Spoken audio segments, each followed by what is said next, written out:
মন্ত্রী জনাব ফরহাদ হোসেন মেহেরপুর 1-কে তার বক্তব্য রাখার আহ্বান জানাচ্ছি। আপনার সময় 10 মিনিট। মাননীয় স্পিকার, আপনাকে ধন্যবাদ।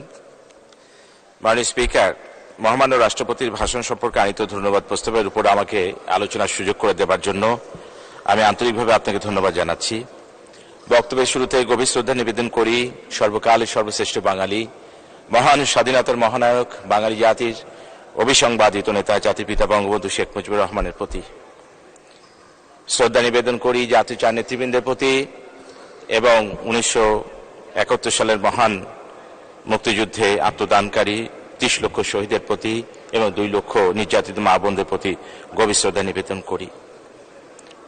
মাননীয় স্পিকার, আমি গভীর শ্রদ্ধা নিবেদন করি ভাষা আন্দোলনে যারা আত্মত্যাগ করেছিলেন সালাম, রফিক, বরকত সহ অন্যদের প্রতি। মাননীয় স্পিকার, আমি বেদনা ভরে আমি গভীর শ্রদ্ধা নিবেদন করি, স্মরণ করি 1975 সালের 15 আগস্টে শাহাদাত বরণকারী জাতির পিতা বঙ্গবন্ধু শেখ মুজিবুর রহমানের পরিবারের শহীদ সদস্যদের প্রতি। মাননীয় স্পিকার, মাত্র কয়েকদিন আগে গত 29শে ফেব্রুয়ারি বেইলি রোডে যে অগ্নিকাণ্ডে প্রায় 46 জন প্রাণ হারিয়েছে, আমাদের হৃদয়ে ক্ষত তৈরি হয়েছে। মাত্র একদিন আগের ঘটনা। মাননীয় স্পিকার, যারা এভাবে প্রাণ দিয়েছেন তাদের স্মৃতির প্রতি আমি গভীর শ্রদ্ধা নিবেদন করি। তাদের মহান আল্লাহ রাব্বুল আলামিনের কাছে তাদের মাগফিরাত কামনা করি এবং তাদের পরিবারের শোক সন্তপ্ত পরিবারের সদস্যদের প্রতি আমি সমবেদনা জ্ঞাপন করি। মাননীয় স্পিকার, আমি মহান আল্লাহ রাব্বুল আলামিনের কাছে শুকরিয়া আদায় করি। আমার নির্বাচনী এলাকা মেহেরপুর মুজিবনগরের জনসাধারণের প্রতি কৃতজ্ঞতা প্রকাশ করি। তারা আমাকে এই সংসদে, মহান সংসদে তৃতীয়বারের মতো আমাকে নির্বাচিত করে এই মহান সংসদে তাদের পক্ষে কথা বলার সুযোগ করে দিয়েছেন।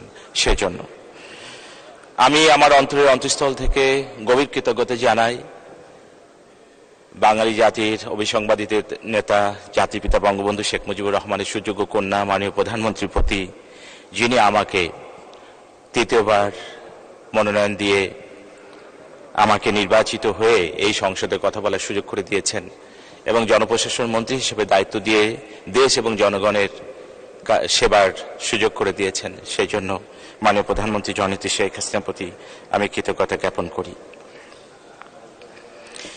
মাননীয় স্পিকার, আমি এ পর্যায়ে মহান জাতীয় সংসদে প্রদত্ত মহামান্য রাষ্ট্রপতির ভাষণের উপর আলোকপাত করতে চাই। মহামান্য রাষ্ট্রপতির ভাষণটি আমাদের মাননীয় প্রধানমন্ত্রী জননেত্রী শেখ হাসিনার নেতৃত্বে পরিচালিত সরকারের সাফল্যের একটি প্রামাণ্য দলিল হিসেবে উপস্থাপিত হয়েছে।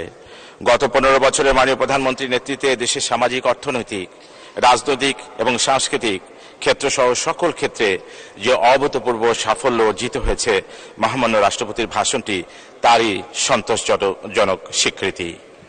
মাননীয় স্পিকার, আমাদের দেশ আজকে এই 15 বছরে একটি ব্যর্থ রাষ্ট্র থেকে আজকে সারা বিশ্বের বিস্ময়ে পরিণত হয়েছে, উন্নয়নের রোল মডেলে পরিণত হয়েছে।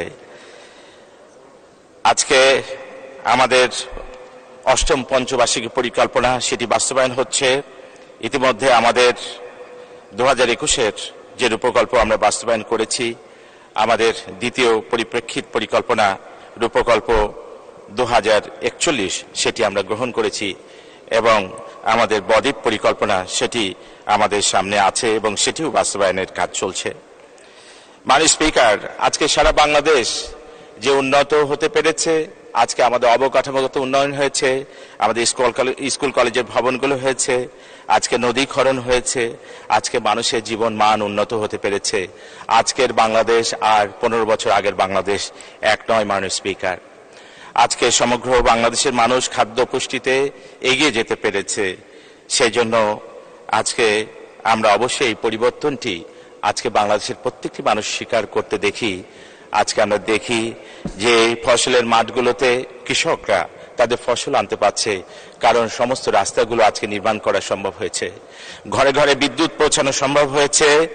আজকে সার, তেল এবং বিদ্যুতের কারণে আজকে উৎপাদন ব্যবস্থা আমাদের বেশ কয়েক গুণ আমরা বাড়াতে সক্ষম হয়েছি। মাননীয় স্পিকার, 2005-06 সালে আমাদের বাজেটের আকার ছিল মাত্র 61,000 58 কোটি টাকা। বর্তমান অর্থ বছরে বাজেটের পরিমাণ দাঁড়িয়েছে 7,61,785 কোটি টাকা, যা আমাদের অর্থনৈতিক সক্ষমতাই পরিচয় বহন করে। 2022-23 অর্থ বছরে জিডিপি প্রবৃদ্ধি হয়েছে 6.03%। মাথাপিছু জাতীয় আয় বেড়েছে, যেটি ছিল 2005-06 অর্থ বছরে $543, তা আজকে $2800 এসে পৌঁছেছে। মাননীয় স্পিকার, বৈশ্বিক অর্থনৈতিক মন্দার মাঝেও 2022-23 অর্থ বছরে রপ্তানি আয় হয়েছে $55.56 বিলিয়ন এবং প্রবাস আয় হয়েছে $21.61 বিলিয়ন, যা 2005-06 অর্থ বছরে যথাক্রমে ছিল $10.5 এবং $4.8 বিলিয়ন। মাননীয় স্পিকার, আজকে আমাদের প্রত্যেকটি অঞ্চলে আমাদের যে শিক্ষা বিদ্যালয়গুলো, সেগুলো আমরা দেখেছি যে সম্মানজনকভাবে মাথা উঁচু করে দাঁড়িয়েছে। আমরা দেখছি প্রাথমিক স্কুলের ভবনগুলো হয়েছে, মাধ্যমিক স্কুলের ভবনগুলো হয়েছে, আমাদের মাদ্রাসাগুলো হয়েছে, আমাদের অসংখ্য স্কুল কলেজের ভবনগুলো আমাদের করতে আমরা সক্ষম হয়েছি। জাতির পিতা বঙ্গবন্ধু শেখ মুজিবুর রহমান 1973 সালে 36,165টি প্রাথমিক বিদ্যালয়কে জাতীয়করণ করেছিলেন। আমাদের মাননীয় প্রধানমন্ত্রী জননেত্রী শেখ হাসিনা 2013 সালে 26,193টি রেজিস্টার্ড বেসরকারি প্রাথমিক বিদ্যালয়কে জাতীয়করণ করেছেন এবং শিক্ষাকে এগিয়ে নিয়েছেন। মাননীয় প্রধানমন্ত্রী আজকে এই ডিজিটাল ক্লাসরুম করে দিয়েছেন, কম্পিউটার এবং ল্যাঙ্গুয়েজ ক্লাসরুম করে দিয়েছেন এবং আজকে শিক্ষার জন্য উন্নত পরিবেশ তৈরি করে দিয়েছেন। আমাদের সন্তানরা আজকে স্কুলে যায়, আজকে তারা হাসি মুখে লেখাপড়া করে এবং আমাদের শিক্ষার হার অনেক উন্নত, অনেক বেড়ে যেতে সক্ষম হয়েছে। সরকারের আন্তরিক কারণেই সাক্ষরতার হার উন্নত হয়েছে এবং সেটি প্রায় 76.08% উন্নীত হয়েছে। মাননীয় স্পিকার, আমাদের কমিউনিটি হেলথ ক্লিনিকগুলো এখন গ্রামীণ স্বাস্থ্যসেবা দিচ্ছে এবং সেখানে আমাদের গ্রামীণ জনগোষ্ঠীর স্বাস্থ্যসেবায় সেখানে অগ্রণী ভূমিকা পালন করছে। এ কারণে আমাদের গড় আয়ু বেড়েছে, খাদ্য পুষ্টি বেড়ে যাবার কারণে এবং স্বাস্থ্য সূচকে বাংলাদেশ উল্লেখযোগ্য অগ্রগতি সাধন করতে সক্ষম হয়েছে। তাই আজকে আমাদের গড় আয়ু, যেটি 63 বছর থেকে বেড়ে প্রায় 73 বছর, সেটি উন্নীত হওয়া সম্ভব হয়েছে আজকে শুধুমাত্র আমাদের ভালো স্বাস্থ্যনীতি অবলম্বন করার জন্য এবং সেটি বাস্তবায়ন করার জন্য আমরা এটি করতে পেরেছি। মাননীয় স্পিকার, আমরা বিদ্যুৎ এবং জ্বালানি ক্ষেত্রে আমরা ঘরে ঘরে মাননীয় প্রধানমন্ত্রী জননেত্রী শেখ হাসিনার নেতৃত্বে আমরা কিন্তু ঘরে ঘরে বিদ্যুৎ দিতে সক্ষম হয়েছি। আমরা 2041 সালে প্রায় 60,000 মেগাওয়াট লক্ষ্যমাত্রা নির্ধারণ করে বিদ্যুৎ উৎপাদনের সব রকম ব্যবস্থা সরকার হাতে নিয়েছে এবং সেই লক্ষ্যকে সামনে রেখে কাজ করে যাচ্ছে। বর্তমানে দেশে বিদ্যুৎ উৎপাদন ক্ষমতা 29,727 মেগাওয়াটে উন্নীত হতে পেরেছে। টেকসই উন্নয়ন অভিষ্ট, সাথে পরিচ্ছন্ন এবং সাশ্রয়ী জ্বালানি ব্যবহারের উপর গুরুত্ব আরোপ করা হয়েছে। তাই নবায়নযোগ্য জ্বালানি ব্যবহারের মাধ্যমে পরিবেশ বান্ধব বিদ্যুৎ উৎপাদনে সরকার বহুমাত্রিক পদক্ষেপ গ্রহণ করেছে। মাননীয় স্পিকার, আমাদের কৃষি উৎপাদনে আমাদের যে ব্যাপক উন্নয়ন হয়েছে, সেটি আজকের কৃষক, সেটি আমরা দেখি যে আজকের কৃষক তাদের কৃষিতে তারা যে পরিমাণে প্রণোদনা, সার তেলের যে পরিমাণে প্রাপ্তি এবং যে পরিমাণ সুযোগ সুবিধা উন্নত বীজের মাধ্যমে আমরা গ্রহণ করতে পেরেছি এবং তাদেরকে সেই সুযোগ গ্রহণ করতে আমরা সক্ষম করতে পেরেছি বিধায় আজকে আমাদের খাদ্য উৎপাদন অনেক বেড়েছে।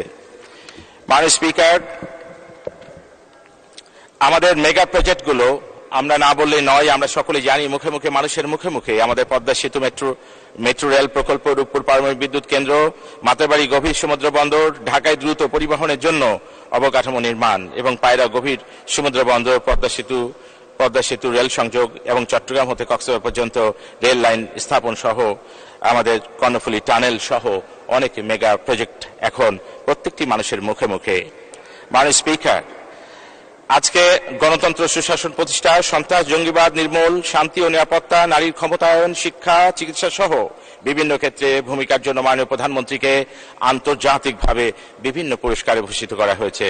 তার দূরদর্শী দিক নির্দেশনা বিগত মেয়াদের মতো ভবিষ্যতেও দেশ সমৃদ্ধির অগ্রযাত্রায় ছুটে চলবে।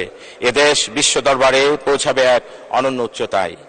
মাননীয় স্পিকার, 2014 সালে দ্বিতীয় মেয়াদে ক্ষমতা গ্রহণের পর মাননীয় প্রধানমন্ত্রী প্রশাসন ব্যবস্থাকে ঢেলে সাজানোর পরিকল্পনা গ্রহণ করেন।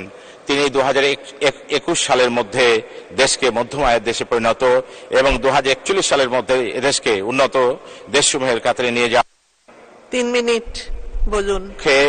জনপ্রশাসনকে আরো দক্ষ, জনমুখী, জবাবদিহিতামূলক ও দুর্নীতিমুক্ত করে গড়ে তোলার কার্যক্রম শুরু করেছেন। মাননীয় স্পিকার, আওয়ামী লীগ সরকারের আমলে জনপ্রশাসনে পদোন্নতি ও অন্যান্য সুযোগ সুবিধা প্রদানের মাধ্যমে প্রজাতন্ত্রের কর্মচারীদের কর্ম উদ্দীপনা বৃদ্ধির সর্বাত্মক ব্যবস্থা গ্রহণ করা হয়েছে। প্রজাতন্ত্রের কর্মচারীদের বেতন বৃদ্ধির জন্য চাকরি বেতন ও ভাতাদি আদেশ 2015 জারি করা হয়েছে। চাকরি বেতন ও ভাতাদি আদেশ 2015 বাস্তবায়নের মাধ্যমে সরকারি কর্মচারীদের বেতন শতকরা 123% পর্যন্ত বৃদ্ধি করা হয়েছে। মাননীয় স্পিকার, আপনি জানেন সরকারি কর্মচারীদের জন্য বাংলা নববর্ষ ভাতা প্রদান করার ব্যবস্থা গ্রহণ করা হয়েছে। সরকারি কর্মচারী হাসপাতাল আধুনিকায়নের মাধ্যমে নামমাত্র মূল্যে সরকারি কর্মচারীদের চিকিৎসা সেবা প্রাপ্তির সুযোগ বাড়ানো হয়েছে। চাকরি হতে অবসর গ্রহণের সময়সীমা মুক্তিযোদ্ধা কর্মচারীদের ক্ষেত্রে 59 বছর থেকে 60 বছরে এবং অন্যান্যদের 57 বছর থেকে 59 বছরে উন্নীত করা হয়েছে। মাননীয় স্পিকার, এ সকল সুবিধার পাশাপাশি সরকারি নারী কর্মচারীদের জন্য মাতৃত্বকালীন ছুটি 4 মাস থেকে বর্ধিত করে 6 মাস করা হয়েছে। এছাড়া 20% বৈশাখী ভাতা ব্যবস্থা চালু করা সহ বিভিন্ন সুযোগ সুবিধা প্রদান করা হয়েছে। সরকারি কর্মচারীদের ভালো কাজের স্বীকৃতি প্রদানের জন্য বর্তমান সরকার জনপ্রশাসন পদক নীতি 2015 প্রণয়ন করেছে। মাননীয় স্পিকার, স্মার্ট বাংলাদেশ বিনির্মাণের লক্ষ্যকে সামনে রেখে বাংলাদেশ আওয়ামী লীগের নির্বাচনী ইস্তেহার 2024 একটি জনকল্যাণমুখী, জবাবদিহিমূলক, দক্ষ স্মার্ট প্রশাসন গড়ে তোলার ঘোষণা দেওয়া হয়েছে, যার লক্ষ্য একটি নাগরিক কেন্দ্রিক, স্বচ্ছ, জবাবদিহিতামূলক, জ্ঞান ভিত্তিক এবং জনকল্যাণমুখী দক্ষ স্মার্ট জনপ্রশাসন গড়ে তোলা। এর মূল উদ্দেশ্য জনগণকে উন্নত ও মানসম্মত সেবা প্রদান এবং সুশাসন নিশ্চিতকরণ।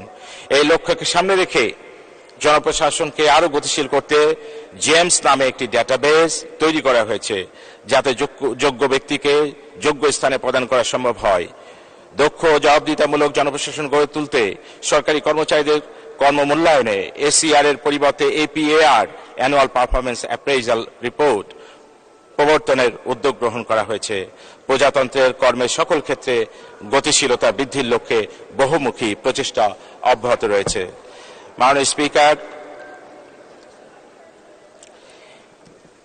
আমি এই দেশ এবং জাতির মালিক, এদেশের সাধারণ জনগণ, সরকারি কর্মচারীবৃন্দ জনগণের সেবক, তাই সকল কর্মচারীকে স্বচ্ছ দুর্নীতিমুক্ত থেকে সেবার মনোভাব নিয়ে কাজ করতে হবে। আমি এখন গণপরিষদের খসড়া শাসনতন্ত্র অনুমোদন উপলক্ষে বঙ্গবন্ধু, জাতির পিতা বঙ্গবন্ধু শেখ মুজিবুর রহমানের ভাষণের অংশবিশেষ পাঠ করছি। তিনি বলেন, কোট, সরকারি কর্মচারীরা একটি আলাদা জাতি নয়, তারা আমাদের বাপ, আমাদের ভাই, তারা কোনো ভিন্ন শ্রেণী নন। মজদুর, কৃষকদের যে অধিকার সরকারি কর্মচারীদের সে অধিকার থাকবে, এর বেশি অধিকার তারা পেতে পারেন না। সরকারি কর্মচারীদের মনোভাব পরিবর্তন করতে হবে, তারা শাসক নন, তারা সেবক, আনকোট। মাননীয় স্পিকার, আমি জনপ্রশাসন মন্ত্রণালয়ের মন্ত্রী হিসেবে এই মহান সংসদে দাঁড়িয়ে আপনার মাধ্যমে সরকারি কর্মচারীদের একটি বার্তা দিতে চাই। যারা এদেশের প্রতি, দেশের সাধারণ জনগণের প্রতি কর্তব্য পালনে অবহেলা প্রদর্শন করবে, তাদের বিরুদ্ধে সরকারের জিরো টলারেন্স নীতি অব্যাহত থাকবে। মাননীয় স্পিকার, জাতির পিতা বঙ্গবন্ধু শেখ মুজিবুর রহমান স্বপ্ন দেখেছিলেন ক্ষুধা, দারিদ্র্য, শোষণ, বৈষম্যহীন সোনার বাংলা গড়ার। তারই সুযোগ্য কন্যা মাননীয় প্রধানমন্ত্রী জননেত্রী শেখ হাসিনা সেই স্বপ্নকে বাস্তবে রূপদানের জন্য নিরলস কাজ করে যাচ্ছেন। জাতির পিতা সেই স্বপ্ন পূরণে আমাদেরকেও নিঃস্বার্থ একযোগে কাজ করতে হবে। আমি শেষ করতে চাই জাতির পিতা বঙ্গবন্ধু শেখ মুজিবুর রহমানের একটি উদ্ধৃতি দিয়ে, আমি ওই দুঃখী মানুষের নেতা, আমি নেতা হয়েছি, ওরা আমাকে নেতা বানিয়েছে, বাংলাদেশের দুঃখী মানুষের সাথে আমি থাকবো, আনকোট। সকলকে ধন্যবাদ। জয় বাংলা, জয় বঙ্গবন্ধু, বাংলাদেশ চিরজীবী হোক। ধন্যবাদ মাননীয়